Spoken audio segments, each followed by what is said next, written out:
दोस्तों, क्या आपको पता है कि द्वारका और यादव के पतन के बाद अर्जुन द्वारकावासी स्त्री और पुरुषों को अपने साथ हस्तिनापुर ले जा रहे थे, परंतु मार्ग में डाकू और लुटेरों ने आक्रमण कर दिया, जिसमें लुटेरों ने महाबाहु अर्जुन को परास्त कर दिया था। तो क्या सच में साधारण से डाकू और लुटेरों ने महाबाहु अर्जुन को हरा दिया था? तो चलिए जानते हैं कि सत्य क्या है।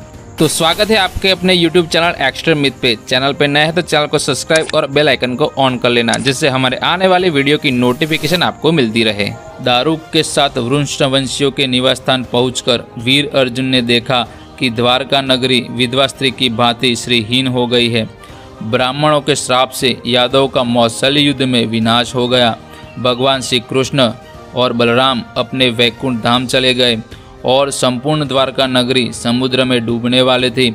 श्री कृष्ण की इच्छा अनुसार अर्जुन समग्र द्वारकावासी स्त्री, पुरुष और बालकों को अपने साथ लेकर हस्तिनापुर की ओर प्रस्थान करने लगे। उस जन समुदाय के निकलते ही मगरों और घड़ियालों के निवास स्थान समुद्र ने रत्नों से भरी हुई पूरी द्वारका नगरी को जल में डुबो दिया। एकमात्र अर्जुन के संरक्षण में ले जाई जाती हुई इतनी अनाथ स्त्रियों को देखकर वहां रहने वाले लुटेरों के मन में लोभ पैदा हुआ। लोभ से ग्रस्त होकर उन्होंने वृषणवंशियों के उस समुदाय पर हजारों की संख्या में टूट पड़े। अर्जुन ने लुटेरों को चेतावनी दी कि जीवित रहना चाहते हो तो लौट जाओ, परंतु लुटेरों ने उनकी एक ना सुनी।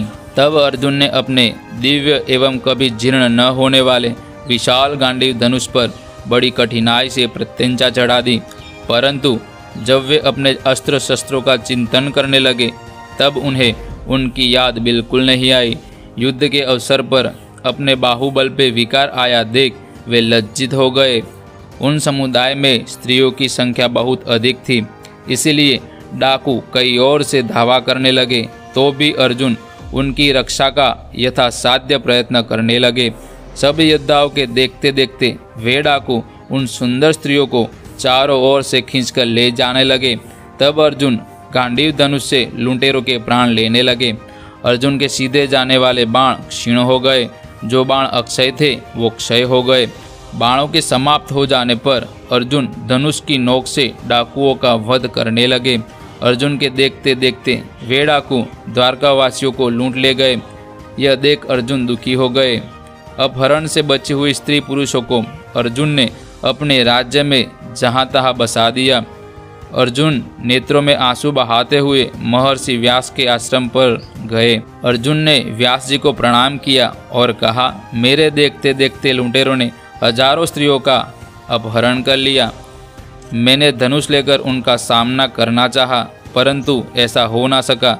इसी विषाद में मैं डूबा रहता हूँ। भगवान वेदव्यास बोले, वे समस्त यदुवंशी देवताओं के अंश थे।